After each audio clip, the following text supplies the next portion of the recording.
Meant for an adult audience. LoveLine may contain sexually oriented content.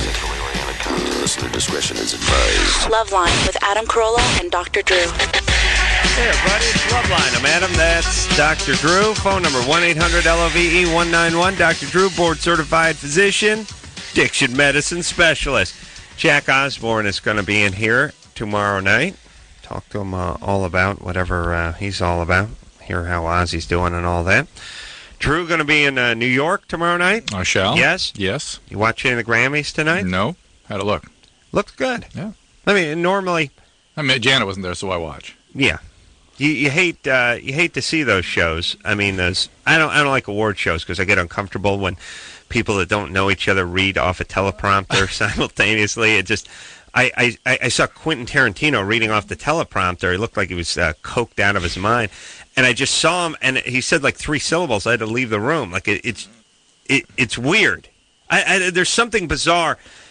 Most people are listening to me have never done this, but I've had the displeasure of doing these kinds of things on occasion. There is a teleprompter which is about the size of a big screen television set. It's on a big screen. It is a big screen TV. Yeah. And it's good 50 yards off. It's way back there. Yeah, it's way back, and it's sort of behind the first row. Well, I shouldn't say row, but if you've ever been at a rock concert, it's where the sound booth is. Right in the middle there in the back. Yeah, it's always the top of the first section. Yeah. And there it is, and that thing just rolls along, and you stay up with it. And the jokes, maybe they're not bad, but they never seem to fit just right, and whoever's delivering it never really gets away with whatever the material is. So it just sort of makes it uncomfortable. Yeah, they don't fit in people's mouths. Right. Tonight, the acts that I saw were good, though. Oh, really? Well, I imagine Grammy's a big operation down there. Yeah. No, but they sort of did it right. It was kind of nice. In fact, I heard somewhere that the rehearsal day is the most expensive day in all of media and entertainment. Yeah, because all the union guys there going overtime, and then the bands they bring through, and it's probably doing the pyrotechnics, right? The pyrotechnics being all that run, stuff. Yeah. All right. So anyway, saw about half it. Seemed good. Good times. Anybody interesting win that you were rooting for? No, I don't know. No Doubt won. Christina Aguilera won, and I don't know who the hell else won. Outkast got something. All right. That Beyonce. song, by the way, the Outkast song is in every single movie trailer. I know.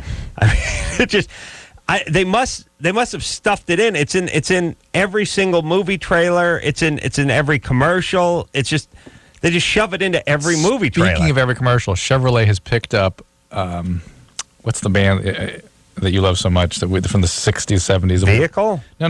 Oh God. Ides of March? No, we were playing. Got in trouble for playing. Oh, I was Earth, Wind, and Fire, but Blood, Sweat, and Tears. Yes, they're now the Chevrolet commercial. What are they playing? I think it's like Spinning Wheel or something, or it's something like that. Oh yeah. Yeah. See, I'm a trendsetter because absolutely. When I used to do karaoke, I do Vehicle. Nice. By the Ides of March. You know the song? No. You don't know Vehicle? Maybe. How's it go? Now I got that stupid Outkast song in my head. You know Vehicle? Probably. I mean, I don't know the name. I mean, Vehicle, baby. I'll take you anywhere you want to go. I love it. Great God in heaven, you know I love you. Is it Blood, Sweat, and Tears? No, it's the Ides of March. It's Vehicle. Drew, what happened? We gotta find it. You don't have to find it. I'm right here. Your rendition is so chilling. I just can't quite identify it. All right, let me. All right, it starts off. Listen, I'm the friendly stranger in the black sedan. Won't you hop inside my car? No. What happened, Drew? What happened? You didn't even do... Let me tell you something. Drew doesn't do drugs. He was on again, off again. Drew does not do drugs. This is the greatest endorsement to do drugs I've ever heard in my life. The fact that I was sort of checking in and out of this is your wheelhouse. This is... All right, we're going to get the song. We'll get it from Arrow. Arrow's probably playing it right now. I may well know it. I just don't know I'm your vehicle, baby. I'll take you anywhere you want to go. I'm your vehicle, mama. And by now I'm sure you know that I love you. It's your fair. Love you. Need you. Want you. Got to have you. Great God in heaven, you know I love. Huh? Sounding familiar. Oh, Jesus Christ. First off, it's a hugely popular song. B, it's been used in Chevy commercials for the last couple of years, or GM commercials. And C, I'm sure I heard it. You were probably 12 when the song came out or something, and it's right in. I was right in you. I know you'll be shocked to hear this, but I was late to get to music. Late. Like 15, 16. Like 15, 16 months from now? No. Then I was checked in for about 6 years and then checked out again. Friendly stranger in the black sedan? I got pictures. I got candy. I'm a lovable man. I can take you to the nearest. I'm your vehicle, baby. I'll take you anywhere you want to go. I'm your vehicle. Calling everyone mama. But now I'm sure you know that I love you. Love you. Need you. Need you. Want to, got to have you, child. Great God in heaven, you know I. Come on. This is your vehicle. All right, Chris, please, go get this. Go down the... Ann, where are you? You don't Please need it. He's not going to stop. He's not going to stop until we get the song, so please get it. Please. Great God in heaven. All right. Carlos? Hey. Uh-oh. Wait. Carlos, speak up. Oh, sorry. No, sure. There he is. I just wanted to say that, Dr. Drew, you're the smartest man alive. And Adam, so smart. He's never heard anything. Yeah. And Adam, you're the funniest. By the way, guy. part of the drill of getting smart is you're so GD busy studying that you check out of it. No, seriously, I was checked out for years at a time from the culture. Yeah, Adam, it's true. The song came out in 1967, you retard. Well, I didn't get with it until... Anyway. All right, I didn't get with it. Oh, no. 74. Mr. Bellbomb's over there and get with it. Drew, I have so much respect for you, and Adam, you're the funniest man alive. That's right. Anyway, you guys said that staying with one person is just not healthy at all. What? No. Yeah, you guys said. No, we said hooking up with somebody in the 9th or 10th grade and sticking with them until you're 22 is probably not a great plan. And we also said that just doesn't, and people don't spend the rest of their lives together. At least they end up breaking up eventually if they try to make that kind of relationship work. Okay, That's statistically the case. I'm 19 and I'm going out with my girlfriend, and she's my first girlfriend, and I could see us spending the rest of our lives together. And how old were you when you hooked up? I was 18. It's a little different than 16. How long have you guys been together? We've been together for about a year. About a year. All right. That's fine. Whatever. We'll see. Call us in 2 years if you're still together. We'll talk it also depends what's kind of going on in your life. Are you going away to college? Are you changing sort of who you are and what your place is in life? If you're hunkering down to work in a community where you plan to live for a long time. I hear. Then he's saying Mexican. And also... he's very racist, Drew. So white people go to college, but you Mexicans, you get a job at the tire store. You start cranking out the kids. Why, are you going to college or are you working? I'm going to college. All right. So you're going away to school? Excuse me? Junior. Are you going away to school, though, eventually? No. Yeah, hopefully. All right. And eventually. And so my point is you will sort of change and grow and get a sense of yourself Carlos, in your new peer environment. Junior college now? No, I'm in UTEP. UTEP? Yeah. Is that near where you live? What is that? What's University of Texas in El Paso. Oh, UTEP. UTEP. Texas, El Paso. I see. We ever go there, Drew? No. All right, hey, good times. Hey, Carlos. Yeah. Yeah, okay. The phone's coming in and out. Here's the deal. You're fine. Yeah, you'll see what happens. Now, here's what Drew's saying. What Drew's saying is, if you guys hooked up at 18 and now you're 19 and a half and you ain't going to college, you ain't doing anything, she's waitressing, you're working at a gas station. Basically, you're who you're going to be for your life. This is who you're going to be. This is your status in life. Yeah, you're not going to be an attorney. You're not going to be a doctor. It doesn't mean is there anything wrong with your life. No, it's just this is it. And you could advance and things, but it'll be now. So you basically at 22 will be like other people at 29. That's right. Or maybe 32. People when you're done, when you've entered the workforce, you've entered. You're now an adult. You're an adult. That's right. All right. It's still not the world's smartest idea because most 22-year-old guys still need to screw around a bit. Yeah, but there are those guys. I mean, there's those. We all went to high school with these guys, the old soul guys. Mm-hmm. It's just like they had the same chick since 15. They're 19 now. They got a kid. They got another one on the way. They're looking to buy some property. It's like, what the hell? You're 19. Yeah, you're right. Yeah, they sort of settled down. How does that work? All right. Testosterone, Drew says. It starts dropping. Oh. To me, it's like they got it flipped on too early. Could be. Like, these are the guys who had the mustache in the 10th grade. Or 8th grade. Yeah, 8th grade, it was coming in. By the 10th grade, full. They're brushing it. Yeah. Full blown mustache. Girlfriend had a couple kids by 18. It's like they just become dad. Yeah. It's weird. They're also the guys. They start going bald and start getting a gut. It's like a guy looks like these guys. They're like 26 years old and look like they've been skippering a minor league baseball team in Tallahassee for 42 years. Like, just the gut, the mustache, the bald head, the couple kids. The irony is you're 26. The irony is they hit that at 26 and remain exactly like that until 70. Yeah, they don't budge. They don't budge from that spot, right? Right. No, that's right. They all yeah. At 70, it's the same guy. I guess that's the good part. That's the good news. All right. Yeah. All right. Let's let's keep rolling. Where are we going here? Line 2. Right. Yeah. Where's that vehicle? Oh, come on, Drew. Kat? Hi. You're 24?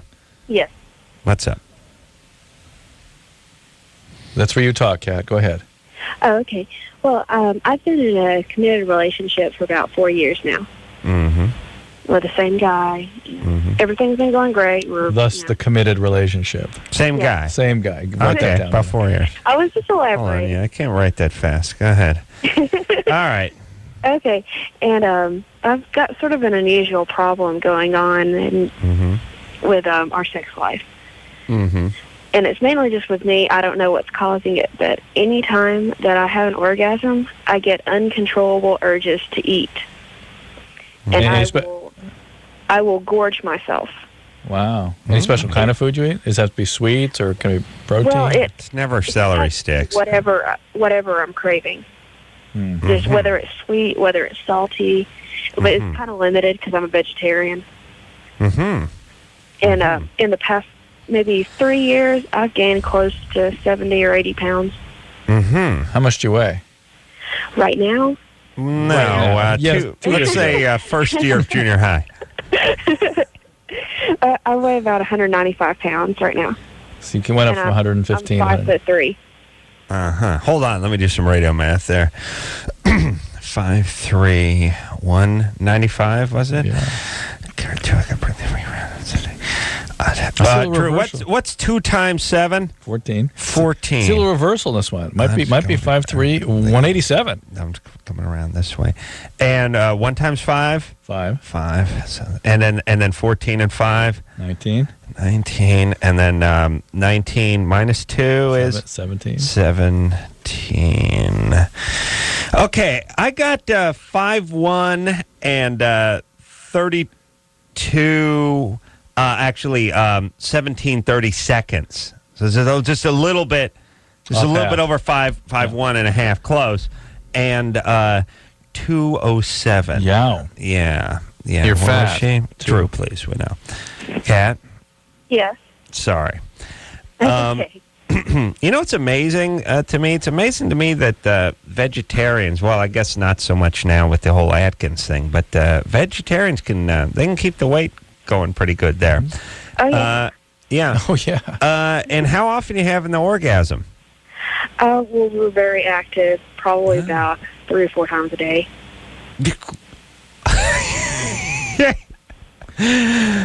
There's something... There's a bogus... Yeah, there is a bogus this. quality to this, But let me just say, I have encountered something like this once. Are you still there? Yes. Okay. When I dealt with someone who had been sexually abused as a child, and every time her father abused her, he'd give her a cookie at the end of it and say, it's because I love you. And this kind of stuff. Yeah, isn't that incredible? Yeah. And because of that, the food became insatiable. I mean, unbelievable drives around food. Yeah. Is there anything weird like that, associations with you and food and sex? Well, no, but I have been sexually abused in the past. Yeah, I wonder. All right. Was it that, out of curiosity, when you were sexually abused, was there a lot of oral sex? Were you required to do oral sex on somebody? Yes. Yeah, that was the association back in the other patient. Well, there it is. So there's something there. Drew, everybody. Thank you. Drew. All right, so Kat, how about some therapy, baby doll? Yeah, the sexual compulsivity of 3 or 4 times a day, the food is clear. There's some oral aggression that she has to, the drives associated with sexuality, all wired in by Grandpa or Uncle Stu or whoever did it. God bless. Long ago. You think she's married? You know what I like about guys? They'll ride that pony out. You know what I mean? She's packing on weight. She's eating. She's crying. He's still getting her 4 or 5 times a day. You know, what are you going to do? Can't afford therapy. Takes all kinds. Hey, Kat? Yes? Same boyfriend? Yes. Same guy all the way through, huh? How's he doing with all the binge eating and packing on the weight and everything? Well, he's tried to help me throughout it. He's been supportive of me. I've been trying to lose weight, and I have lost a little bit recently. Mm-hmm. But it's an eating disorder, Kat. It's also sexual compulsivity, and this needs to be managed by a pro. It's a pretty complicated problem. I have been going to therapy, but nothing's really been tapped out of it yet. Have they picked up on this business about the oral sex and the sexual abuse and all that? Have you talked about that in therapy? Well, I have talked about it, but nothing's really come out of it yet. They sort of just skirt the problem. All right. The only skirting, you're in control of the session, so if there's skirting going on, it's done by you. Yeah. You know what drives me nuts is I keep trying to think of the vehicle, the song, the horn riff, and that Beyonce, who won a Grammy tonight, her hit, which was a sort of a horn-driven ripoff from her song is in my head, but it's not her song. Vehicle. I was trying to. No, it's her song. I want vehicle. I got that bum thing in my head, which is almost the same as vehicle.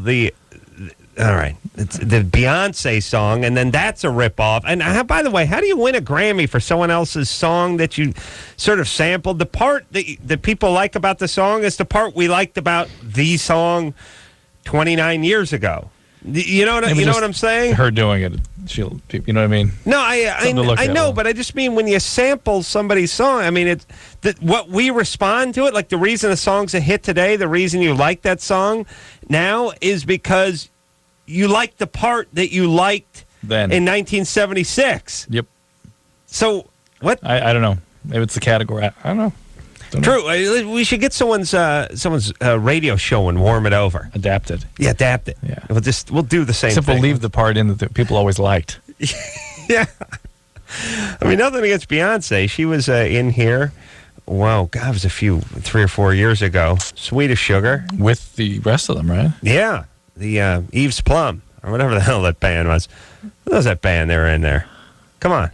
Chris, what's Beyonce's band? The original. Don't give me that puss. 3 or 4 girls were singing. Yeah, Destiny's Child. Destiny's Child, there you go.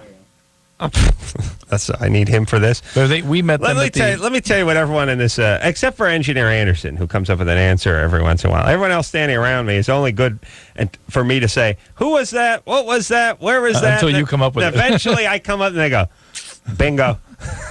That's what we met them at the MTV Music or Movie Awards, I think. I thought we met them at the Teen Choice Awards. You're right. Yeah, and they wanted to come on the show, and they came on, and they were a delight.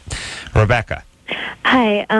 When my boyfriend went down on me, I peed on him. Mm-hmm. And I was, really embarrassed about it, and I don't know if I'm going to, because that was my first time having that happen, a guy's never gone down on me before, and I don't know if it's going to happen every time or. No, it's going to be number 2 next time. Just like to make a note too. Chris, not into this. Did you see that puss? Oh really? Oh yeah. Oh my. He doesn't go down. No, he doesn't like the urination. No, the urine thing. Yeah. He recoiled. Smart. Rebecca, did you have an orgasm at the time? Yeah. Okay. And are you sure it was urine? Maybe it was just. Yeah, it was. Yeah. So it's female orgasmic incontinence. So was the guy upset? Well, he was just whoa, ew. You, or was he proud of himself? What? You, or was he proud of himself? He wasn't proud, I don't think. He didn't seem like it. Is he calling you back? You still seeing him? I haven't seen him for 2 days. Well, who was this guy? He's my boyfriend. Oh. Does he normally talk to you every day? Well, yeah, every other day, probably. So you need to give him a call. He'll be fine with this. Relax. It's a very common thing. Well, is it going to, happen every time, or, Was that the first time you'd had an orgasm? What? Was that the first time you've ever had an orgasm? No. Do you normally urinate when you have an orgasm? No. Well, then it's not going to happen every time. Okay. That was by great. powers of That's deduction. amazing math you did there, Drew. Hey, Rebecca, but this is the first time you had an orgasm through oral sex. Yeah. You see, that's the rub. So to or the speak. pun, yeah. So is this going to happen each time she has oral sex and has the orgasm? I doubt it. And by the way, you're having an orgasm through what, intercourse? Yeah, well, like once or twice, yeah. Mm-hmm. Using protection? Yeah. All right. Condoms? Yeah. All right. Listen, you'll be fine. I'm a Okay. good guy. Give him a call. Yeah. He's fine. Yeah. You can evacuate your bladder, but there's always a little shot left. Of course, but at least it's not a big load. How's that work, by the way? There I am, taking a leak, getting myself all cleaned out. You go climb into bed, you lie down. You can get up in 10 minutes, walk back over and take another half a leak. A couple squirts. There's a lot of elements to that. But one is when you lie down, fluid is mobilized. Secondly, you don't really be walking around. I'm going to start peeing in the tub while I'm just lying there in a fetal position, just having it leak out of me. It's hard for you to evacuate your bladder completely when you've been standing for a long time. Especially at your age. The prostate's enlarged. Yeah. I'm a mess. Yeah. Look at me. And all that masturbation. I mean, you irritate the hell out of your prostate. I've been down. I've been down. Wait. Yeah. What? Yeah. Are you okay? You're You're depressed. I don't know. That's depression, dude. Whatever. Oh my God. Ann, have you? I'm tired. I wish you I got could a brain just tumor? sleep. I just want to sleep. And never wake up? Yeah. Oh, that's a bad sign. We're gonna have to talk. Let me do a little plug here before we start talking, Drew. As you know, our dear friend Rob Schneider was in here talking about his beloved Animal, which is out on DVD, by the way. And what we're going to do is we're going to give away 5 DVDs to the first 5 callers Over who 18. call in tonight, ask a question, get on the air, and who are over 18. So you should remain on hold. We'll not tell you to stay on hold like most good radios would do, because here's my feeling. If you hang up, well, that's just one more Animal DVD for me to give out next Christmas. For somebody else, yeah. Well, Hey, next Christmas. All right, you're right. First 5 calls, yeah. Yeah, that's what I'm saying. So, you stay on hold. We'll give you that Animal DVD. It's got all kinds of backstage, behind the scenes footage. Never before seen footage, yeah. Never before. No eye has seen this before your eye sees it. It stores now. That's right. All right. Let's take a break. Yeah. We have to go get the vehicle. Okay. All right. We'll be back after this. If you need help, hang up and then dial. LoveLine.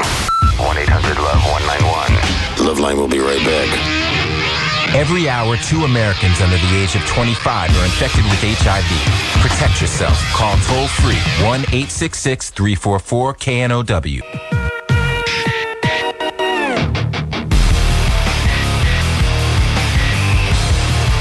Hey, everybody. It's LoveLine. I'm Adam. That's Dr. Drew. Phone number 1-800-LOVE-191. Jack Osborne in here tomorrow night. Who gave us a countdown? Was that Brian? Who was that in the next room? Ken. Oh, Ken. Hey, Ken, what's happening? Engineer Anderson. I paid him a rare compliment tonight, and he wasn't even around. I don't remember it. Strangely enough. No, I said Anderson when I'm looking for an answer. Oh, yes. Once in a while it happens where I can't Right. think of someone's name or some group or some place. That's right. And then I look at Drew, and it's like just staring either into the sun or just an empty black hole. Yeah. Like it is, hello, hello, hello, hello. And then, like I said, I got Engineer Chris over here. It's always good for the bingo sign after I answer my own question. After stammering on the air for 10 minutes, he gives me that. Yep, that's right. It. That's it. You got it. People like doing that as if they'd been sitting on the answer. Yep, you got that right, buddy. Thanks. All right. You got the Ides of March there, by the way? You got some vehicle? Cue up some...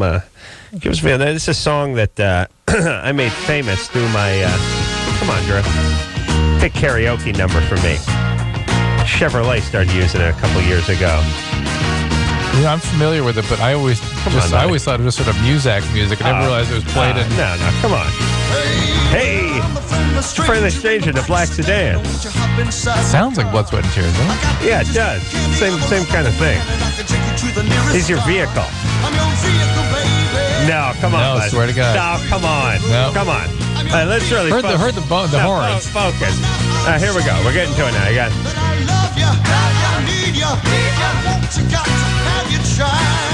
Great God in heaven, you know. Nothing? Definitely the horn riff, but that's...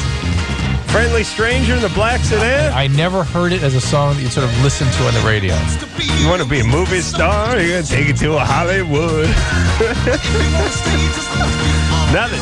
You just heard the horns. And that's it. You didn't hear the vehicle, baby. Never heard the words. Never sat and listened to the song.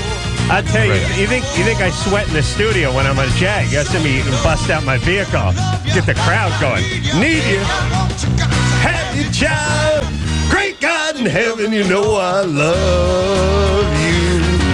I'm your vehicle, baby. All right, now listen to the guitar riff here, just like the Survivor riff in the Rocky song. Nick, you with me? I'm here. Now, everyone just listen if you know that sort of Eye of the Tiger riff. Yeah. Right here. Listen to this part. Yeah. You want to know what that is? I was driving along 15 years ago. I heard this song, and they were like, yeah, that's Ides of March with a vehicle. Lead guitar player Bob Jenkins went on to form Survivor. 5 years later, did Eye of the Tiger? They just got the same riff. It's the same exact same riff. Yeah, that's interesting. And then I said to myself, I'm always right. That's how I always said. 15 years ago, you decided that. Right there. I know it all. We got a big ending coming up here, Drew. He does the great. Well, don't take his word for it. I'm going to do it for you. Who's the singer? Oh, Jesus, I don't know. Need you, want to, got to have it. Great God in heaven, you know. He does a drawn out one at the end. You know, this to me this sounds like the beginning of a television show from the 70s. You know what I mean? This big ending here. I'll listen to you. I'll sit back. Great God in heaven, you know I love.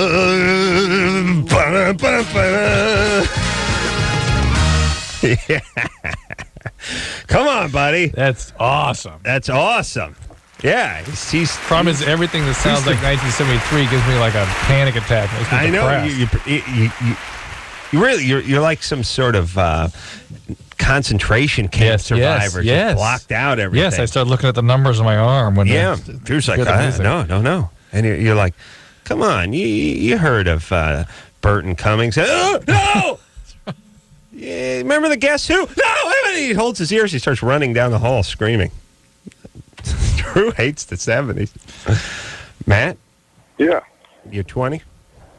22. 22. And, my question is this. My wife's told me that, well, every time I go out and I get drunk heavily on beer, she won't let me go down on her because of the fact she thinks that the high content in yeast is going to have an effect on her getting a yeast infection. Is there any truth to that? Well, if you treat her vagina like an air sickness bag, so you barf into it. Yeah, which I've done. But I'm sure. Mm-hmm. In fact, there's almost nothing you haven't barfed into. Is that? It's almost nothing I haven't peed into. That's right. The barfing, you're getting around to that. But I barfed into an ice maker in Tijuana is my crowning achievement for barfing. Matt, while I would think that sounds pretty far-fetched, however, there are reported cases of women working in bakeries getting excessive incidents of yeast infection, and it's so on the one hand, it seems like, geez, you'd expect to see more of this if this really happened, but I suppose it is theoretically possible. Yeah. So there you go. Yeah, listen, though, Matt. Yep.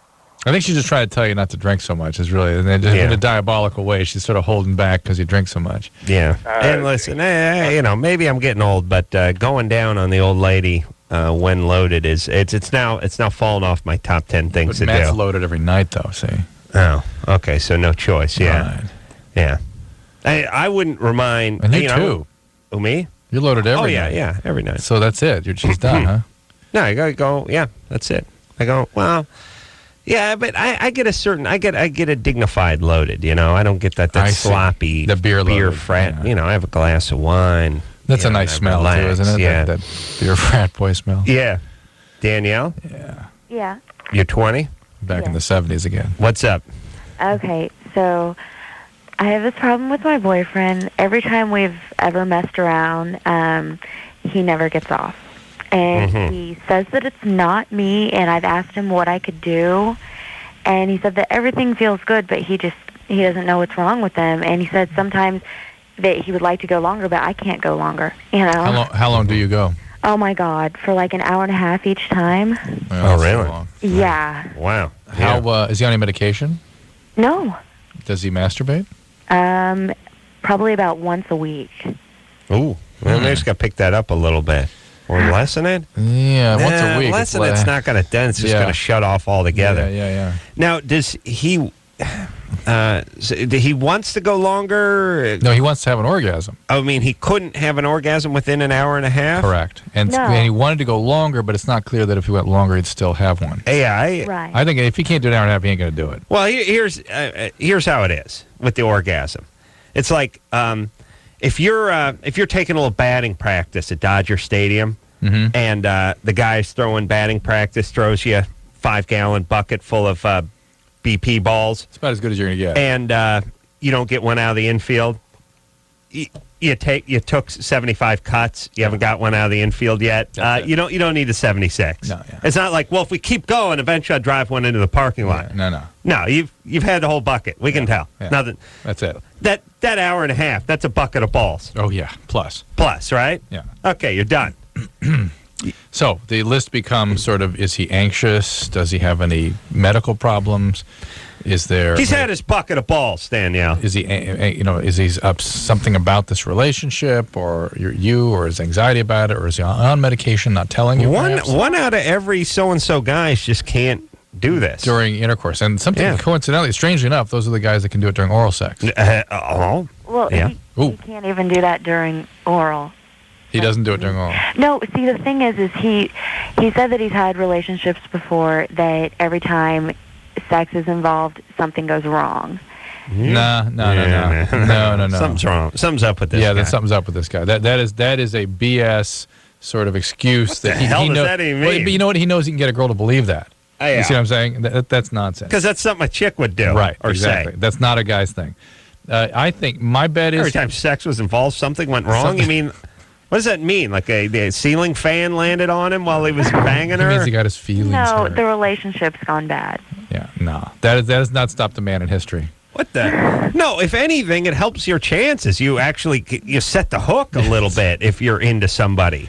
Am I right? Yeah, a little bit. Hey, listen. Where's her name? Danielle? Yeah, the phone keeps busting. My bet still is that he's on medication, just not telling you. Drew, as a man of extreme passion, you can't understand. Can't even fathom this. But okay, let's try to figure out what percentage of guys just flat out can't have an orgasm with a woman during intercourse. Yeah, but they're like younger guys. You know what I mean? 2%. I'd say it could be higher. Could be more like 5. Yeah, I'll get 2 to 4. It just this is of 19, 20-year-old pretty guys. rare. Do any of your friends have that problem? Think about it. I don't know if guys would talk about it that much if they. Yes, I think they would. They would. They would if they were like effed up and couldn't get the deal done on a particular night. But I'm talking about just generally. First of all, the first thing they would tell you is how long they can go, and then one of those times they'd let it slip. I never really, Yeah, but that would have been one time. I'm talking about in general, this is their difficulty. 2%. Cannot have an orgasm with a woman. I'm saying if you knew guys that had this problem, eventually you'd find out about it. They'd talk about it. They'd first talk about how long they went. I hung around with the very, guys who basically were date rapists. I mean, like virile. As we all did, of course. Bad students. 2%. These guys were lots of testosterone. 2%. Could be a little. That's saying 98% don't have this problem. It just seems too high. I'm going with 95% don't have this problem. Okay. All right. And this is not. I'm not talking about the erectile difficulty. I'm just talking about orgasm during intercourse. Not orgasm at all, even just during intercourse. Well, because within that group, there's a group that can with oral sex. Well, now see, I'm going to change the number a little bit and say, get up to like 7% of the, the group that can have it during oral, but the group that can't through anything. My bet, though, is if this guy could during oral, if he's not on meds and that kind of thing. This guy's got issues, though, talking about women who've broken his heart. Yeah, it's sex is... Strangely, that every guy knows that's BS. I love Strangely enough. I love it, by the way. I love it when women parrot back things that guys say to other guys that guys know is complete BS. Like when super smoking hot 22-year-old waitresses are explaining about how friendly their manager is and how he offered to help her with her calculus homework and how he said he could give her a ride. And it's like, and the guy goes, he's trying to F you. Oh, my God, no. Not Stu. Not Stu. Stu has a girlfriend. He's 47. Stu's 41 years old, okay? And he's a vegetarian. It's not Stu. And is it so hard to fathom that a guy just might want to be friendly? It gets even funner. He's a Buddhist. He lives by the book, the principles of the Dalai Lama. And oh no, he would never. We talk about it all the time. I always love that. Yeah. And I always say, look, a couple of fat ass waitresses you got over there. Stu helping them. Offering, driving around. What's he do? I just love it when hot chicks think guys are being friendly. And then when you accuse the guy of wanting to F them, they're like, because that's what you want to do. Those are your... And I always make this mistake. Any guy I know would be... He'd be helping you with your homework, and then pow! He'd be giving you wine coolers, right? Every guy I know, every one of my friends, those are your friends. That's the other one I like. You realize you walk into that one when you do that. All my friends or oh my God, any guy. Here's where it goes weird: is that there are guys that can sublimate all that. You can't see that that's their motivational priority. Yes, but it's there. I love those guys. Yeah, but that's actually a more civilized male. I mean, that's better, right? It is. Yeah, it's a little less honest, but it's better, right? Because they can control it. They're still moving in that direction. But it's always funny as a guy when you hear that other guy saying that. That's it. How about a guy that's super romantic? Oh. What do you think of that guy? The guy like a 20-year-old guy that's being super romantic and courting a girl. What's the immediate thing that goes through your head with that guy? Just he's ruining it for everybody. He's ruining it. But I'm ready to think he's just completely manipulative. Yeah, completely. Right? Yeah, I can't stand it. And another thing I can't stand. I just saw producer Ann thumbing through the Vermont teddy bear catalog. I did a commercial for Vermont teddy bear, so they said they'd give me a free Vermont teddy bear, and Ann's like, well, you give it to your wife for Valentine's Day, and it's like, no, it's no good for me. She'll know they gave it to me, and now it's useless. That's what I love about women. I'll give it to producer Ann. She's fine. But if producer Ann and I were dating, she'd have no use for the Vermont teddy bear because I would then be getting it for free, and therefore it's rendered useless. That's what I love about women. As a guy, God forbid your wife did something, she was a spokesperson. My wife was Miss Makita, and she's going to bring me a compound miter sliding saw. Baby. Oh, my God. This is great. Yeah, I Can you get more? Stabbed a retarded guy and took it from him. Oh, that's beautiful. Yeah. No, not the chicks. No, it no pain. They gave it to you, now you're giving it to me. Hey, the first 5 callers who get on, speaking of pain, on the air tonight will get, those of you that are over 18, the new Animal Uncut Special Edition DVD starring Rob Schneider, featuring never-been-seen-before footage. It's currently in stores, and we will be giving out. This is our last night of giving it out, so do call in, and we'll send that off to you. All right. We'll take ourselves a quick break. When we come back, we'll speak to Paul. A lesbian couple asked him to donate sperm to be dad. All right. Interesting. Talk to Paul after this. LoveLine. We'll be right back.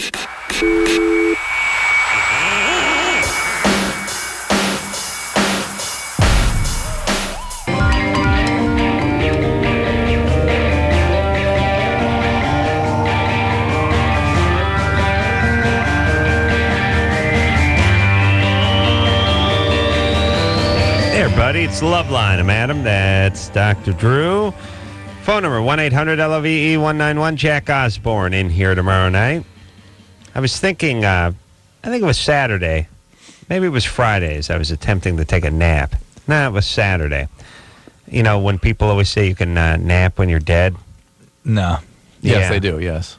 They do say it. Yes. And then I thought, first off, I don't want to chance it, I thought to myself. Like, maybe you can nap when you're dead, but maybe you can't. And therefore, I got to get in some napping before this whole S-house comes down. Yeah, do you know what I'm saying? Yeah. Yeah, and I thought to myself, no, don't chance it. Better nap. Better nap now. You never know. And by the way, why? It's like saying you can eat when you're dead. Yeah, you could beat off when you're dead. You could F when you're dead. Or maybe not. And as long as I can do it now, I'm going to go ahead and get my licks in. All these things. Yeah, all of them. I wouldn't delay any of them. Why? Yeah, why should you? Yeah, see what I'm saying? If you follow that logic, you wouldn't do anything in this life. Yeah. Because you can do all of it when you're dead. When you're dead. And by the way, if you can do it when you're dead, I'll have a head start on everyone. So much the better. I'll be like a world champion napper. I'll be having seminars on napping, from hell. Purgatory, Yeah, purgatory. I'll be like, listen, you got a lot of novice nappers here. A lot of you with that familiar refrain of being able to nap when you're dead. Well, as it turns out, you can, and I've done a lot of napping when I was on Earth, and I'm not gonna clue everyone in on how to nap. Please pay attention. Turn to page 47 of your nap pamphlet. Paul 22. Yeah, how's it going? Oh, yeah. What's happening, Paul? Oh, nothing much. Adam, funniest man alive. Drew. I really want to get your book, man, but wasted the money on the Man Show DVD set. I wouldn't say. Hey, my book is going to come out in paperback soon. So keep your eyes. It's called Cracked. It's out in a hardback now, but a paperback be released soon. So keep your eyes open. I will be getting that soon, though. I was talking about the Man Show. Yeah, I heard that. Yeah, thanks for cutting him. Thanks for cutting him off. Talking about how he bought the Man Show DVD, and then was going on to say, I wouldn't say wasted the money, but no, it was cut him off. Good investment. Good investment. Thank you. I don't think we see any of that money, by the way. Go ahead. Here's the situation. I've known a lesbian couple for a pretty good while. I used to date one of them. They're going to Canada next year to get married, and soon after that, when they're financially stable, they want to have a child, and they're asking me to be the sperm donor. So what I was wondering was what the effect might be on myself emotionally, and what kind of psychological effect this would have on the child in the long run. Well, first off, here's the deal you cut. Okay. You get to finish in the mouth of one of them, and she's got to spit it in the other one. That's the only... First, you say, I'm going to be up front. That's the only way I operate. You know what I mean? Yeah. All right, so actually, your phone screener told me I should try to get some sex out of the deal. Yeah. Oh, that's nice. That's nice to know the entire organization is into manipulating your relationship with your friends. That's good times. Yeah, and then also like you got to go, like, I'm having a little trouble achieving an erection. Could you guys dyke off just a little bit just to kind of get the blood circulating? Yeah, that's good. That's good. 69. That's perfect. Okay. Be that as it may. The child, my recommendation would be to have the child not know you're the father and just let them be the parents, and that's that, and find a male figure to be in his or her life.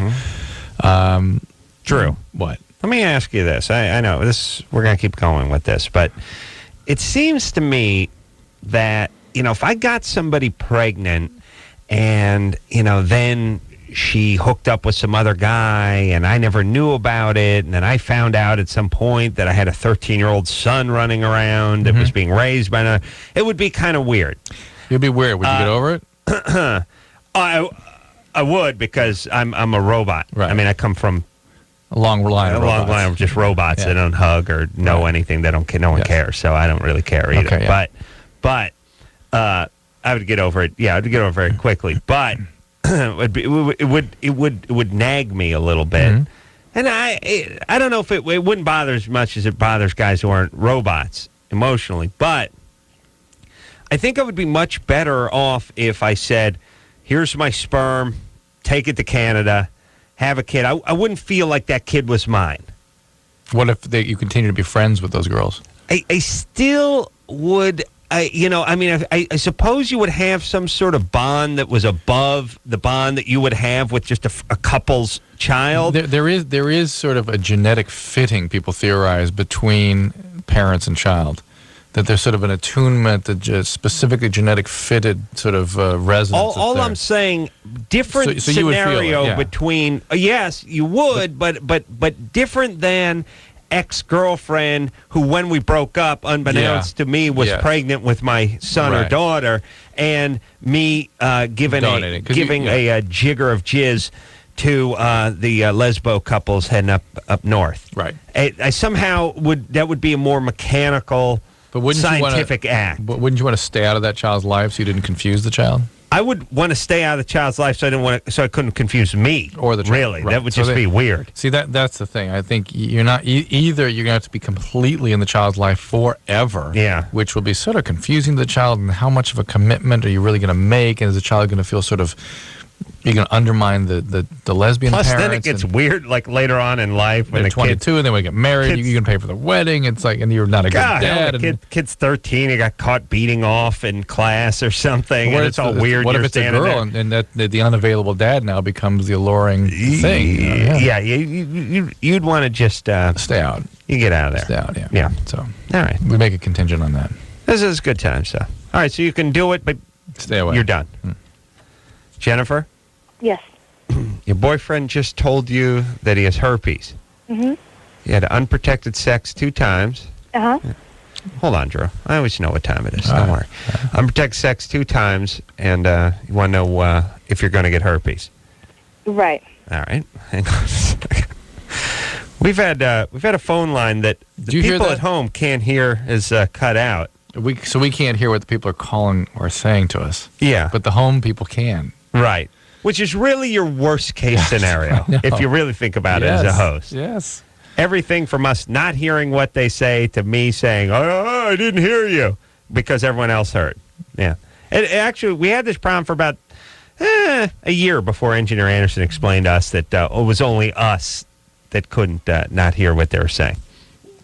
And I think that was a double negative. We'll take a quick break. We'll get back with Jennifer and her herpetic question after this. All right, guys, here's the deal. Looking to hook up? Call the Dateline. Sick of wasting time with the wrong person? Call the Dateline. 1 call's all you need to make. Call the Dateline. 1-877-889-DATE. You know what I'm saying out there? Adam and Dr. Drew will be right back on LoveLine.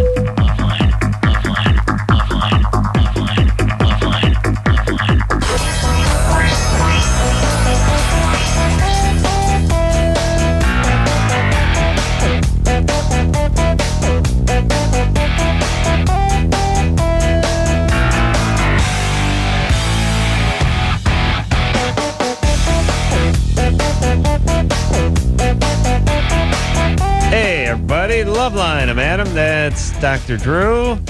Phone number 1-800-LOVE-191. All right, Drewsker. Here we go. What's up there, buddy? I saw you on TV today. Really? On what?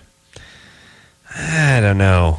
Maybe it was like what happened to the Salon. You know, it's like one of these VH1, you know, the price of fame or something. Right. You popped up. I saw you about a second and a half, and I changed it. Thanks.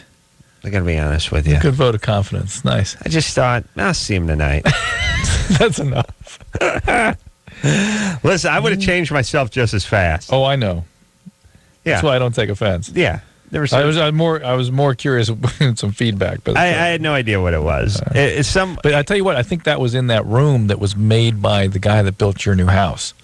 Yes. Now, next time it pops up, you can take a look at that room. It's unbelievable. It's at the Roosevelt. Yeah, at the Roosevelt. It's where I should have watched it, because that's ironically probably fasting forward to some sort of home improvement type thing. The room the room they were filming, and you go upstairs, and it's the room where Gable and Lombard would hang out and hide out. Right. And it's got the beams. I mean, your beams painted the way yours have been restored. Ooh. Yeah. You know, speaking of that. I love the TiVo. I'm into the TiVo. I'm into the the satellite hooked in with the TiVo and everything. But I realize some shows don't really have a description. Therefore, you don't really if you watch I love watching those home improvement, home and garden, all that stuff, all those remodeling shows, and some of them are really interesting, where they take some multi-million-dollar custom home, they go from the planning phase all the way through to the finishing, furnishing it. It's a multi-part series, and they're dealing with all the trials and tribulations. But most of them are just penny ante kiss ass thing where someone's goofball fat ass neighbor has $4 to remodel the living room while the other bitch goes over to the other house and only has enough for a sheet to stuff over her futon, and this kind of like super low rent, just sort of nonsense, Well, it's almost sort of whatever. game show. Yeah, but it's what the rest of us, the world, has to deal with. I know you're literally a millionaire. I'm literally a You millionaire. no longer have to deal with the literally a futon millionaire. covers, but everyone else is dealing with that. Okay, fine. I'm with you on that, and I realize, most people don't have huge budgets to put a second story on their castle, but in terms of viewing, whether you got the money or not, most people aren't building along with the people that are building on TV. It's much more interesting to see a guy have some sort of lucite hot tub that's dropped into the ceiling of his ballroom or something than it is to see some fat ass bitch use a masking tape in a creative way to save a nickel on some crappy rumpus room she's doing at her neighbor's crap bowl house. You know what I'm saying? Yep. So it's nothing in it unless you're actually physically doing it along with them. We found an old hubcap. We made it into a lampshade. That kind of stuff. Yeah. All right, but here's my point. Here's my point. Put that down, Drew. You Do we have to do that? No, we don't have to do that animal thing anymore. We did 2. It's fine. Here's what I'm saying. They shouldn't all just say home improvement. Yes, you see what I'm saying? Yes. It should say fat-ass chick takes 6 cents and tries to make over fat-ass neighbor's house, or a rich guy does something Adam would be interested in. There should be like little emblems then. It should be like a little trailer They should park. just tell you what it is. Like I'm now on Speed Vision or Speed Channel or whatever the hell they're calling it now. Retard NASCAR Network is really what they should change the name to, because they pushed out, went all into these NASCAR with all these retards. Which is another thing that a lot of people like. Yeah, a lot of retards. Well, listen. Okay, let me just explain something to all you tards that like NASCAR out there and Sunny D and all the rest of your BS, your crappy music. I was yelling at my wife today about stupid audience testing. They got to do this audience testing. Jimmy's show, the audience testing comes back. Would you want an audience or a group of people making any decision for anything? Would you want a group of people deciding what car you drove, what house you moved into, how you decorated, who you married, and what music you listened to? Would you want a group of a-holes? And my God, this country has many more idiots than it does smart people. You want this group making decisions for you? Yeah, but you're creating programming for that group. Screw that group. Here's my point. My point is Speed Racer. They finally put this Speed Racer on the Speed Channel. The cartoon? Yeah, Speed Racer, the cartoon. Oh, my God. What do you think? It's a real life? No, I thought it was I thought there was something else in this culture I wasn't aware of called Speed Racer. Oh, no, the cartoon. Yeah, The wow. one you grew up with. Yeah. You watch that now. It's surreal, because I haven't seen it since I was like 8 years old, and I thought it was the greatest cartoon ever devised. You watch it now, first you realize one guy did all 26 voices, and he was like Spritle and Sparky and Pops and every villain. It was all the same guy, but there's literally 2 guys did every voice. I don't know, you couldn't just hire another guy, do a couple extra odd voices. Okay. Very few of the takes moved. A lot of still stuff. Pictures of comics. Crazy, wild scenarios that seem very plausible when you were 9 years old now just seem insane. But here's my point. I don't want to. I'm a grown man. I'm a big boy now. I got napping. I got to masturbate. I got to play air guitar. I don't have time to watch every episode of Speed Racer. But there are a few I wouldn't mind seeing. And Drew, you could probably name a few of your Speed Racer episodes too. But each time you plug it, it comes up on the TiVo. It just says 18-year-old boy racer takes on racing challenges. You want to know which one? Yeah, just say the Alpine race. Yeah. If you see Mammoth car. The Simpson clip, it'll say, Yeah, it'll right. give the title. You go, Homer steals cable. I like that one. Yeah. I'm just saying, let's do that with all of them. Yeah, I thought they did. I'm surprised they don't. Not the Speed Racer. Nice. And not anything on the HGTV or that Home and Garden or whatever that is. Right. All right. Satellite and TV people. Blabbing bitches with their, I got 50. Let me tell you something. Speaking of blabbing, let's take a call. All right, well, wait a minute. You got 50 cents to do a remod? Save up. Don't start doing it. Okay, that's all I got to say. Thank you. Jennifer? Yes. You're 22? Mm-hmm. What's up? Oh, yeah. You got the H. Yeah, you got the herpes. You might have the herpes. Drew's going to tell you have the herpes. I'm going to say you might have the herpes. I'll stay with the might. Your boyfriend, you've had sex with him twice, if I remember the story, and he now has finally told you that he's got the bug, right? Right. Yeah, we've been together for about 6 months. But you've only had sex twice. No, we've had sex a lot more than that, but sex twice unprotected. And when was the last time that happened? Probably about, I want to say, 3 weeks ago. And have you had any symptoms? No, nothing. I think you probably are okay. Mm-hmm. Usually the primary infection with herpes, you kind of know it. You get pelvic in pain, you feel weak and fevery, you don't feel right for a week or so, and you get swollen glands, and then you get the big rash, and it hurts when you have intercourse. It hurts all the time. It feels like a horrible, horrible yeast infection. Uh-huh. Yeah. What was that? Oh, I said okay. And you've had nothing like that. So the other thing you should know is there was some data that came out just last week that showed if you take once a day valacyclovir, Valtrex, that you can substantially reduce the risk of transmitting herpes. That it reduces the viral shedding, decreases the risk of an acute outbreak. And so make you a black belt in Taekwondo too. I've seen the commercials. Kickboxing. Yeah. But you should continue wearing the condoms and to get on the Valtrex, and that will probably keep you nicely protected. Now you got the guy you've been with for 6 months. You want to move out of the condom phase. Shouldn't he get on the Valtrex? No, yes, he should, but that's not a perfect protection. I would still recommend people stay on the condoms. I mean, are they, if they're serious, you really serious about this guy, Jennifer? Yes. Were you pissed off that he waited 6 months to tell you about the herpes? No, I wasn't. I got to like him before then, and then that was just, it's the only thing that's ever been wrong with him. All right, so he was like ashamed of it. He didn't want to say anything. He was very, very ashamed of it because he's only been with one girl, and she gave it to him. And he was with her for 2 years. It's hard luck, baby. Bad times. Yeah. Does that affect a guy's number? You know the numbers thing? The herpes? Yeah. I'm wondering if the fact that if Jennifer's a number that's low for him, and the fact that she's so accepting, will, you know how that could destabilize a relationship? But why would he only be with one girl? Jennifer, what do you look like? You attractive? I think I am, yeah. But no one else does, or? No, I've never had any problem with guys. No one's ever yelled at you were ugly or a witch and tried to beat you? No. All right, so guys attracted to you? Yes. Hold on, let me talk to Drew for a second. Ladies, do not mistake guys wanting to hump you with I'm attractive. Being attractive. And I'm not saying that Jennifer isn't. I'm speaking to the rest of the ones with the huge asses, but they have a rack, and there's a lot of guys who want to see their boobies. Yeah, be objective for yourself. Just self-assess. Yeah, like don't use guys as the assessment tool. Right. It's like a turd feeling good about self because a lot of flies. I get a lot of flies, a lot of action around me.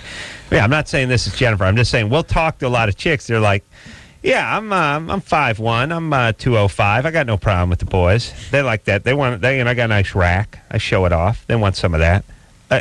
Okay, but if you go to the right place, there's some libations. You wear the right thing. There will always be a handful of guys going after you. But that does not mean you're hot. Although maybe it's academic at that point, Drew. What do you mean? Well, who cares? So you're not hot. You got a bunch of guys trying to F you. Well, I just think you might. You. Jennifer? Whatever. All right, so you're attractive. Yeah. What do you give yourself in the number department? Did we hear it? What was the number? Well, I'd probably give myself, look-wise, like a 7 or 8. I'm not stunning or anything like that, but I think my personality brings out a lot more character and makes me a lot more attractive. All right, working the personality in is always a bad sign. I'm going to go ahead and deduct. I've never had any problem, and with the boys. I've been told that. Yeah, never had any problem with the boys. Mm-hmm. What do you do for a living? I work for a cell phone company, and I'm a student. Mm-hmm. Junior college? No. Cal State Fullerton. Yeah. What? Cal State Fullerton? It's a push. You would have been hotter if you were in junior college. Dumber chicks are a little higher. What do you do for the cell phone company? I'm an area manager. Area man. Ooh, some responsibility. Just lost half a point. All right, and the guy you're with. Mm-hmm. He's only been with one girl, so. All right. It's a match. All right, we're feeling good about it. Please do not try to work in the personality, ladies. That's a killer. And look, if you're like talking to a guy over a computer, or there's a blind date or something, and you want to meet a guy, just tell people you have a horrible personality, but guys still like you plenty.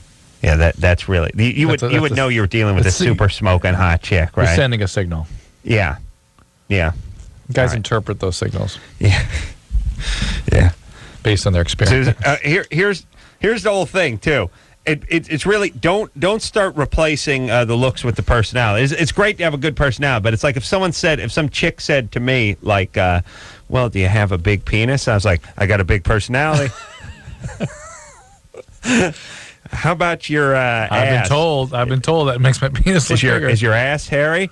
I'll tell you, my personality is smooth as a baby's bottom. I mean, that ain't gonna make them run across town. You see what I'm saying? What's even worse, though, is that for a woman that actually could begin to compensate, right? Yeah. Horrible thing about men is I gotta start working on that, though. The chick says, "Yeah, how you hung downstairs? You big? You got a big dork down there?" I got a big personality, sweetie. How many times you get into that conversation anyway? I don't know, but next time I do, pow! I was thinking about how confusing it is for men, how women are. But there's something that men do that's confusing too, and we're kind of getting at this a little bit tonight, which is men are very visually focused. Yes, but they really don't all have the same set of standards, and that's confusing for women. It's like, okay. Oh. All right, it's the wave model. You guys all like that, right? No. Right? How do women? And I don't think there's any two guys that like exactly the same thing. That's so this is where it gets confusing for women. Yeah.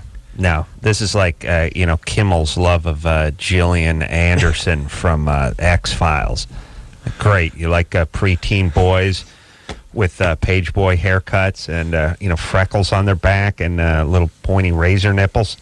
That's what you know. Yeah, I love that woman. Like, first off, she's a bitch.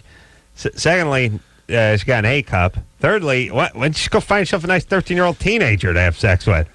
No, he loves her. And fine, but it's no accounting for anything. That's right. And not a fan of Minka. How dare he? Oh my God! Number one Asian big boob queen. No, but I get these arguments at the off. That's sort of that. This guy likes Britney Spears, and that guy likes Jessica Simpson, and this guy likes Christina Aguilera, and each one thinks the other one's kind of nutty for liking the other one. But even those three sort of in the same realm. The guys go off the chart in different directions in terms of what's their sort of sweet spot. Yeah. What is a hot fudge sundae for one guy is dog food for the next. Yeah. Right? It's just, and women have got to be going crazy trying to figure that out because they're only recently coming to terms with the facts of how visually preoccupied men are. Right. And so now what? Because you can't control guys accounting for their taste. No. It's all over the place. Yeah. Well, Drew likes a nice blonde. But I'll tell you, Drew's, we see eye to eye. I mean, Drew's a blonde man. I'm not so much a blonde guy, but we know what we like. Yeah? Good. Susan? Yeah? Speaking of knowing what we like, you're 20. What's up? Okay, well, all right, my boyfriend and I have been together for 4.5 years. Like, for a while, for about a year, we were long distance, and during that time, I was like 17, and I was really thinking about breaking up with him because, you're 17 and you're young and everything, so I cheated on him. And after that happened, I decided that I really did want to be with him, and I really do love him. And we got back together, and we've been together after that for another 2.5 years. And now, things are really bad, and I really think that we're going to break up. And Good. I don't know, if Fantastic. counseling would help or... No, let it go, let it go. You're trying to shoehorn this thing. Yeah. And you're not married, you don't have a kid, do you? Yeah, we do have a kid. We had a kid. What? You have a kid? Yes, that's why I'm so, astounded that... because I don't think that he ever really got over me cheating on him, and that's why I'm so, surprised that, we had a kid, and that's, a really big thing, and that's, why would he have a kid with me if he never got over me cheating on him? Why would he I'll tell you how he has a kid with you. He gets drunk, he doesn't put a condom on, he forgets to pull out. That's why how he has a kid with you. What do you think? He sat down with his, got the... No, but come on. I mean, you wouldn't have sex with a girl. Yeah. This is Mom, by the way. Oh, yeah, she sounds like she's 14. Why would he sit and have a kid? What do you mean? Why does anyone have a kid with anybody? They don't have a kid with them. They get a boner and they bust a nut. Why would he have a kid? Jesus Christ. What do you think he did? He got a temperature, put a thermometer in you, went to wait till you're ovulating, and then said, hurry, you guys ran to the bedroom so you could have a kid? You had unprotected sex. Well, I know that's how we got the kid, but why would he take the chance of having unprotected sex with me if he was never over me? Well, first off, wait a minute. Were you from Michigan or something? No, I'm from Minnesota? Ohio.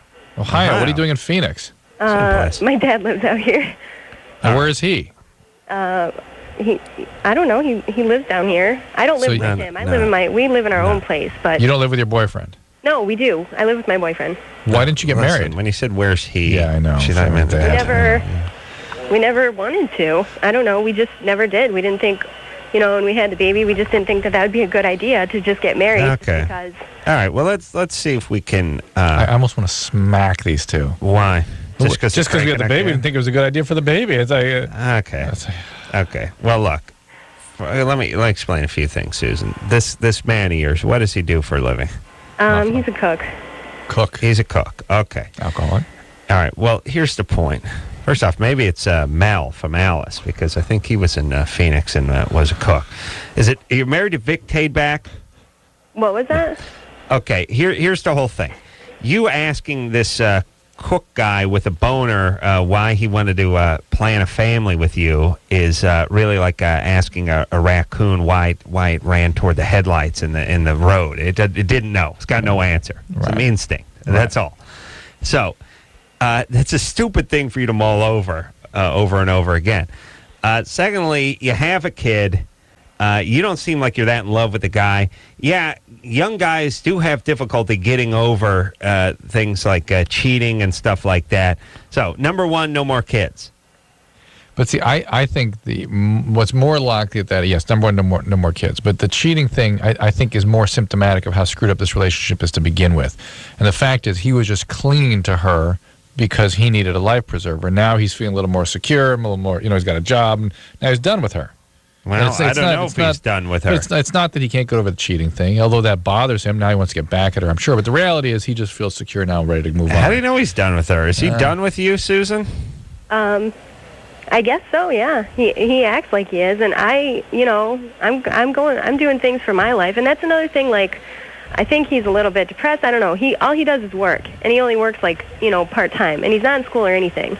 And how does he, if all he does is work, does he have 5 part-time jobs? No, it just means all he does is work when he's smoking pot and he's watching TV. And after work, he'll sit on the couch and smoke pot. For the last 2 years, it's been like that. Right, he's an addict. I mean, I mentioned that already. He's depressed. Yeah. So, Susan, do you need this guy in your life? No, I don't. It just, I do love him, and we do have a kid together, and I never wanted to, break up with him. I wouldn't have the guy's kid if I didn't think I wanted to be with him, but... Well, I think... You're not the brightest chick in the world, and you're 20 years old, so what's your logic have to do with anything? I don't know how you reconcile all this, except to say, just philosophically, there's a child involved. They got to do their damnedest to try to make this relationship work. He needs treatment. The relationship needs treatment. Maybe if he goes to... would help us, because I've... He's an addict, and so his addiction needs to be treated for this counseling to work, so to speak.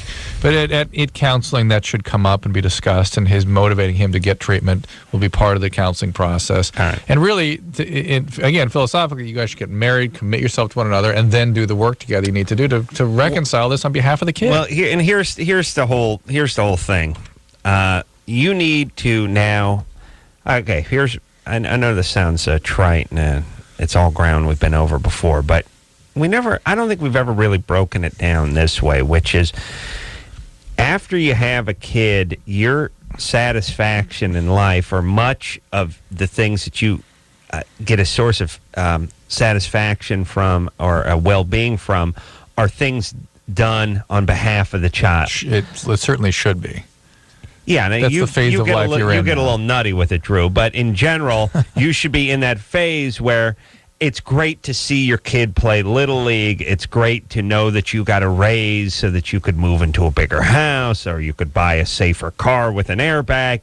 It's not all living for the kid, but at a certain phase in life, your achievements become that much better on behalf of the family or for the family.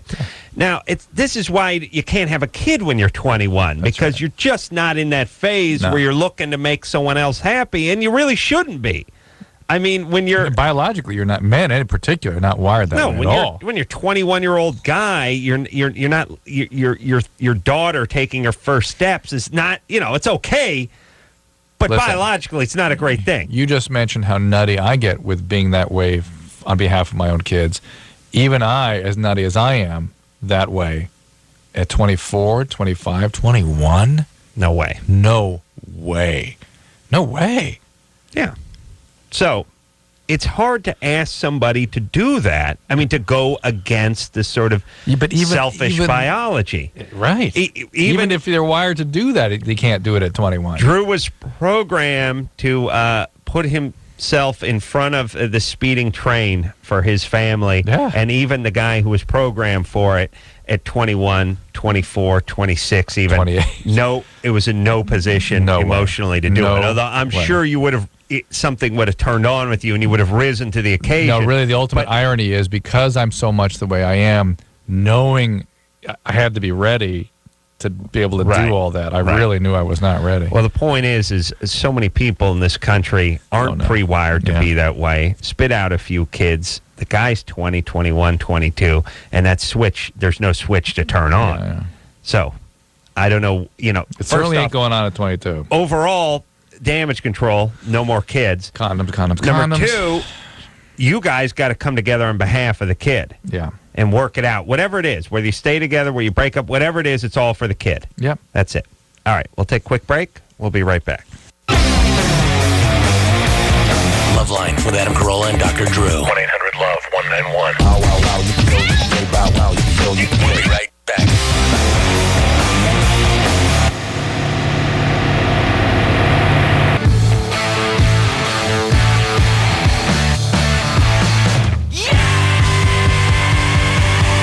Everybody, it's LoveLine. I'm Adam. That's Dr. Drew. Jack Osborne in here tomorrow night. Get the straight dope on Ozzy, amongst other things. Have we done Show Jack before? Yeah, he was up here with his mom last time. He's been up here alone, I think. Yeah, I just remember last time was with Sharon. I'm doing her show in like a week or so, something like that, too. Yeah? I'm doing it with Ozzy. We're talking. I know what we're talking about, but he's coming back. I'm going with drugs. I would bet. Yeah. Let me point something out that I don't think is ever going to happen, but you know how you like to bang away, and I like to bang away, and we all like to bang away? Yeah. Yeah, and Chris likes to bang away. Especially Chris likes to bang away. They could tighten that down. They go ahead and take a crescent wrench to that. These are the footstools. We have these sort of bar stools in here that we sit on, and it's great. But every single one of them has a sort of a circular footrest, which is under the seat. Yeah, it seems about right. But I hear him flopping around all night. Chris plays his like he's in Cheap Trick. Yeah, it's just like there's a Grateful Dead. They had two drummers. He plays it like he's playing two bass drums over there. Drew likes to sock his around. I like to kick mine around a little bit too. I'm going to go down and see what happens. I'm see about tightening mine up. I beg your pardon? Yeah, just enjoy. You'll hear fly coming down at a certain point. Just close your eyes. Pretend like you're in prison. You want to go down there and see what's going on? Yeah, I'm going to go down. Right. I'll take ring up number 5. Yeah. All right. Dave, you go down, Dave. Yep. Dave is 18. Dave. Hi, long-time listener, first-time caller. I like your guys' show. Great, Dave. What's going on? I've been with a girl for a month now, and I've never had sex before, and we tried to this weekend, and I don't know, after about 20 minutes, she said she was tired, and I kind of have a self-esteem problem. I don't know what I should do. I tried talking to her about it yesterday, and... Hold on. Yeah, this will not be fixed. Yeah, what are you doing? It looks bad, whatever that is. It can't be fixed. Yeah. There's nothing broken on it. That's the way it fits. It needs a set screw. Yeah, this is the... I know you're going to find a shine. This is the world's worst decision for in-studio equipment. Yeah. This actually... I wonder if your guys clank on top of your... Chris, is yours on top of your wheel rider there? No, it's above it. All right. Does what? All right, anyway. That chair, ironically, the one that we're not sitting in, probably doesn't do No, well. it does. Everyone does it. It's the worst design ever. So, Dave, here's the deal. You were having sex with her for 20 minutes? Mm-hmm. And she just said she was tired. So Well, she's not tired. She's starting to have pain after about 20 minutes. Many women can't go more than about 10 minutes. Hey, it's like, hand me your forearm. Let me do an Indian burn on you For 20 minutes. Yeah, you eventually You're not tired. The skin's going to wear through. Yeah. She very kindly chafing. Yeah, she kindly put it in those terms, but the reality is she's hurting. All right, so what should I do? You're doing just fine. Just be her boyfriend and continue to pay attention to her and talk about how that was or wasn't for her, what she needs to have done to make it more comfortable, or if she has an orgasm and what she needs, and just communicate with her. That's all. You need to be like a concierge at a nice hotel, like that's a good the one. Hotel Vulva, and you just whatever you need, whenever you need it, you call on me. You want me to turn down your labia? We have a labia turn down service. With chocolate. Chocolate goes in. We put it vertically.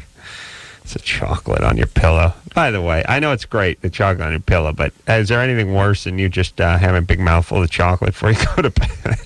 I always stare at the thing. You know, here's my diet secret. I stare at the chocolate on the pillow. I put it on the nightstand, and I eat it an hour later. But the point is I don't jump on dive it on immediately, it. yeah. I usually dive on the bed, not hands first, mouth first. Hands at my side like a superhero. Here's the irony, though, is that like a fish, right? You're flopping to the chocolate. Here's the irony. So for an hour you think about it. By the time you slam that chocolate square in your mouth, now you're running over to the minibar. Yeah, because you've had an hour of thinking about eating, resisting it. I love the turn down. I love the knock on the door at 8:45, and then who the hell is just got my pants down there and watching. Yeah. Well, Jimmy, who is that? That turn your bed down? It's like how much do I got to pay to do away with this service?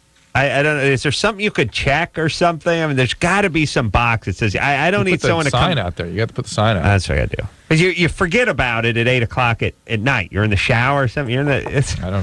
What the? Well, can we do away with that, by the way, as a hotel society? There's a lot of conventions at the hotel that you could do with that. I need some chick to come in and pull the comforter corner off the thing and to fold it halfway back. Okay. Zach is 14. He's going to do the Germany or Florida routine with us. Zach? Germany or Florida? Is it Germany or Florida? Ken going to town over there. What's happening, Zach? Mm-hmm. No, I don't think that's the phone. I think Zach's like asleep or something. Oh, really? Yeah. Zach's been on hold for 37 and a half minutes. Maybe he is. That's hard to tell. Tonight's been so bad with the phone. What do you want to do? Just pot him up one more time, just see if he's there. Zach? Zach? Let's see if you can hear him. See, that's open line. Don't hear him snoring, though. Yeah. I get the feeling if the line was open, though, we wouldn't be hearing anything because it'd be effed up like it has been all night. Sorry. All right, Zach. Hang on. Maybe we'll get back to you. Charles. Yeah, how's it going? You're 20. What's up? All right. Well, this is the problem. I've been, masturbating since I was 12, since I can remember, Mm-hmm. And after a while, when I pee, my pee goes to the side. Mm-hmm. I tried correcting it, by trying to masturbate with my left. Wait, your pee goes to the side or your penis goes to the side? Well, my penis goes to the side. Yeah, well, that's sort of normal. You go to one side or the other. It's, which side do you dress? The tailor will ask you. Bogus. No. Is there any way to, maybe correct that? Or? Let's put him on hold if you think it's bogus. I don't think he is. Yeah, that's just the idea. Try going with his other hand to straighten himself out. I tried. It doesn't work. Well, how do you know? How many times did you do it?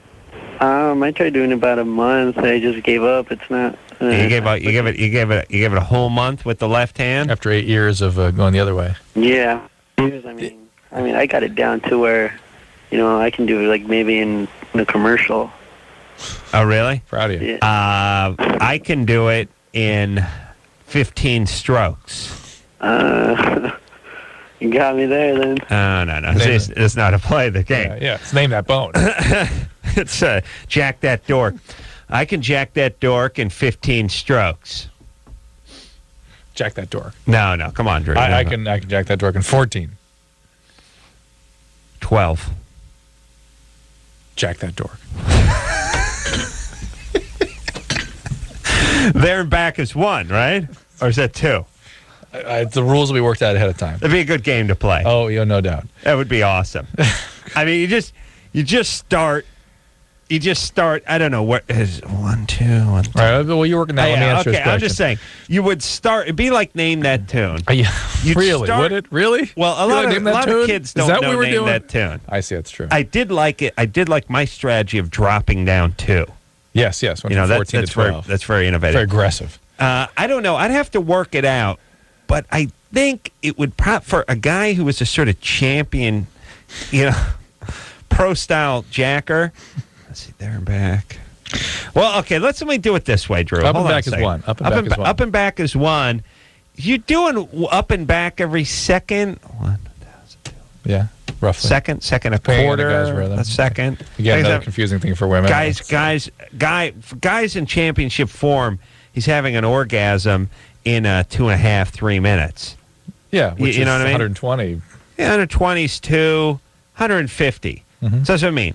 So this is how we start the game. I'll jack that dork in 160. 150 strokes. 146. 42. 137. 120. Jack that dork. See how the game goes? Now, that's a game you'd watch. We don't have to see you. It's just, you got a little pony wall that's up to about the top, the mid-chest, sternum high. You're just standing there. You got your shirt in your mouth, though. You're like, jerk. I said 130. Hold on. 134. I put shirt back on. You got whatever porn you want. The band plays like a Flight of the Bumblebee or something. The Sabre Dance. You have like an expert. You have the same guys who work.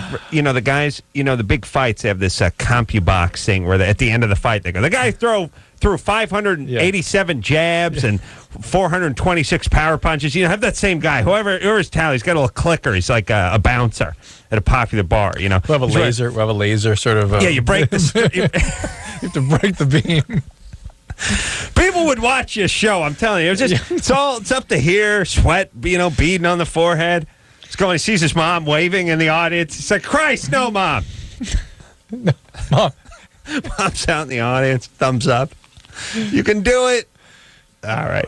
But let me answer Charles' question. Playing for like a Chevy Tahoe. It's always some sort of American. No, it's never quite the upper echelon. Top SUV. It's that sort of one that's kind of in the middle somewhere. Yeah. So Charles, you can get on a jack that dork. You can. This would be great. Be great. The dork is a little too hard. It's like you mean like jack that. Let's see, rod, bone, something. Let's just say. Again, one more time, real quick. No, wait a second. Let me answer. Let me get the question. Is that you can get a Peyronie's condition, which is where the penis gets pulled over to the side where there's some trauma or scarring, and 800 units of vitamin E a day may help that. There also are surgeries, and also again, what you're doing, sort of laying off the trauma, may heal itself. So there you go. Okay, now here's the other one. Here's the other one. Here's how it works. Now, we start sweetening the pot with the Jack That Dork. I mean, we start upping the ante a little bit, which we get into the boner round. And now it's like speed jack round. We got a 8 by 11 picture of your grandmother. It's going to be put. Now there'll be no. Or we're putting her up on the big screen monitor. There'll be no looking down. There'll be no closing your eyes. Or we're going to show Schindler's List or something, whatever. Vietnam, the picture of Vietnam of that little girl's running or clothes were burnt off from napalm, whatever it is. I can jack that dork at 175. 174. 168. 67. Jack that dork. No! You got your grandma up there. Crowd's going nuts. And it becomes like, when they're shooting free throws or trying to kick a field goal in a on the road, a hostile stadium, people are People, I call a timeout, see if I can freeze you. See, part of the strategy there is you want to get it down as low as possible, but you don't want to do it. Right. You want to get the other guy down into impossible range, but you don't want to be the one that has to do it. Yeah, no, it's strategy. It's a good big game. I think we could get DeCarlo to host it. I really do. I think Jeff Probst's in. Oh, Probst? Yeah. Well, we'll go after Probst. I mean, he can imagine doing the interview. We'll go after guy sitting there, he's mopping his brow. Well, Corolla. Yeah, the picture grandma in her casket, I gotta admit, did slow me down a little bit, but I was able to focus. I did some wrestling in college, so I know what it's like to be disciplined. Oh, my God. All right, we'll take a quick break. We'll be right back after this. LoveLine, 1-800-LOVE-191. We'll be right back.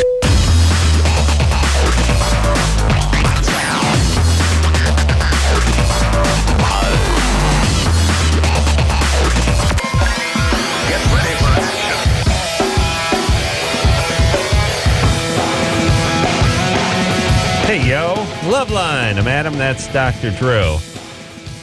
What's up, Drew? I just want so badly to create something like that for CNN or MSNBC. Don't you think the time is right for somebody to sit down and just start talking late night on those network news stations? I guess. As opposed to what? What are they doing now? As opposed to, just political commentary and that kind of thing. Just sort of, I just imagine a show where you just sit down and talk, sort of Larry King-esque. Yeah. But just sit down and talk, have a much more real discussion about what's going on in the world, or health issues, whatever is sort of pertinent to that day even. Yeah. I just like when Larry King has Madonna on and calls her Madonna.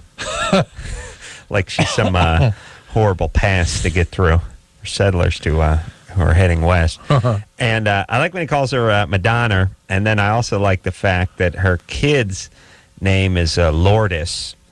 And he says, Madonna, you have a beautiful daughter, Lourdes. Oh, my God. Which is what you would say if you're an old guy and you're just reading, I guess the word or the name Lourdes is probably Lordes. It is, and you would L-O-U-R, yeah. Or I would probably just say Lords, too, if I was reading it. But so that's what's great about being old. It's like, screw it, I don't need to go. I need to ask anybody what this is.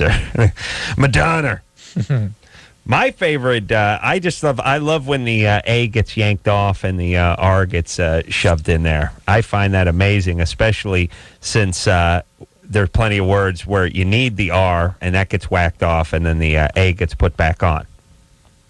Yeah. That's Madonna and water. Or draw. Yeah, and draw. Spar. My favorite is, what the hell? We're making fun of it on... Kimmel. No, it's when Barbara Walters was doing an interview, did a whole thing with Kelly Ripa, and she just called her Kelly Ripper the entire time. It's like, and it was comical. She was like, Kelly Ripper gets up at 5:30 every morning and does the Regis and Kelly Ripper show. Then Kelly Ripper goes straight to the studio. How does Miss Ripper make so? And she just kept calling her Ripper. Funny. It's like her name is Ripa, and it just made me. Nobody stepped in and said, "Hey, you nutty old broad, Earth to nutty old broad." It's a name. You know what I mean? You're mispronouncing the person's last name. It's not Ripper. They don't hear it. They don't hear themselves at all. I know, but this is what made me think that everyone she works for is scared of her because in a second, if the people weren't, they'd be, yeah. Hello, hey, Barbara, or Barbara. It ain't Ripper. It's Kelly Ripa. Did you meet her when you were on there? You did meet her? The View? Yeah. No, I don't think she was on. She's pretty high strung. Barbara is? Yeah, she's very nice. Very nice. But I wouldn't want to tangle with her. Oh, I think she was in Saratoga. Carmen? Yes.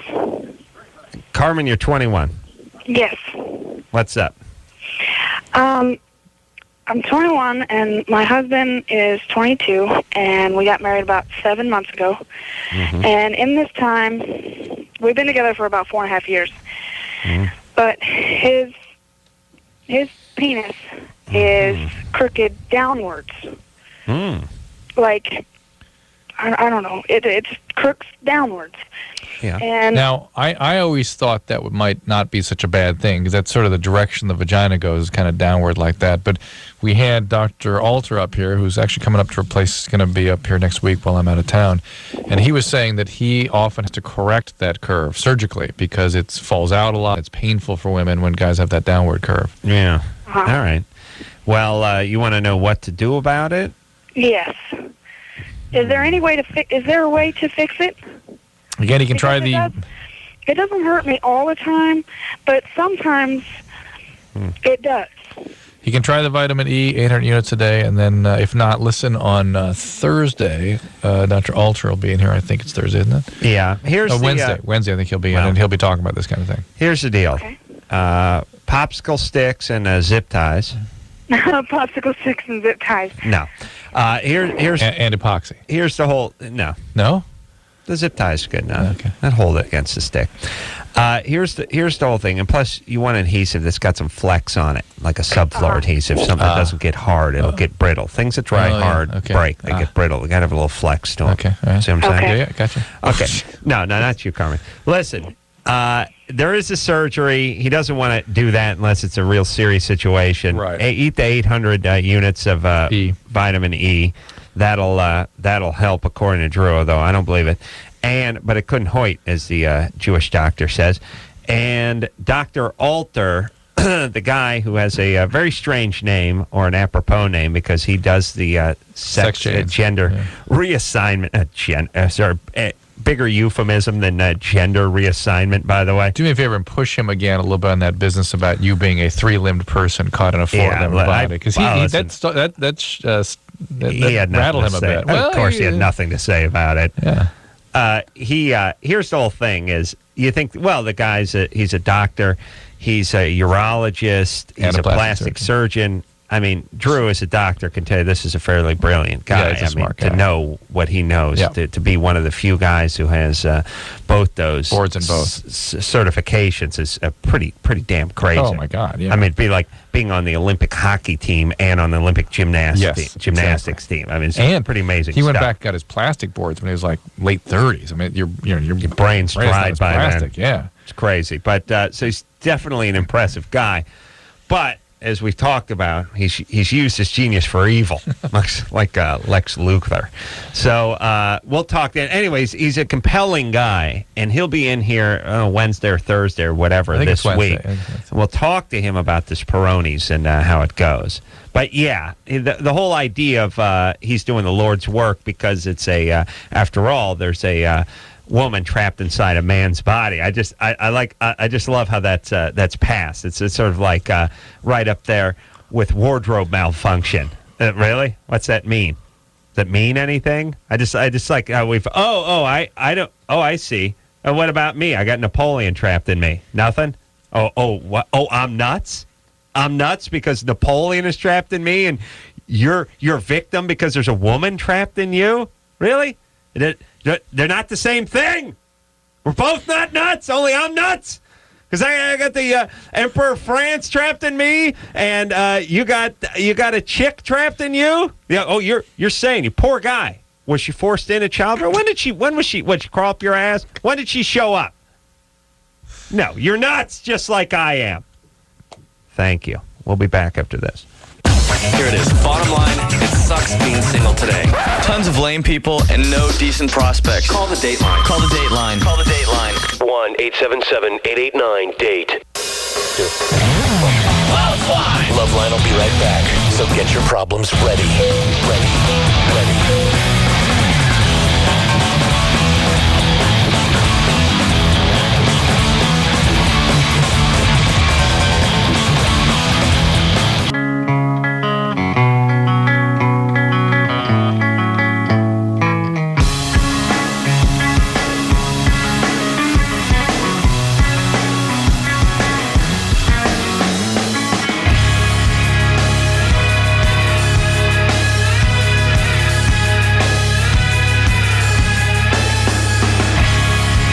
That's the show, everybody. What do you know? Mercifully. Jack Osborne in here tomorrow night. So, until next time, this is Adam Carolla for Dr. Drew saying mahalo.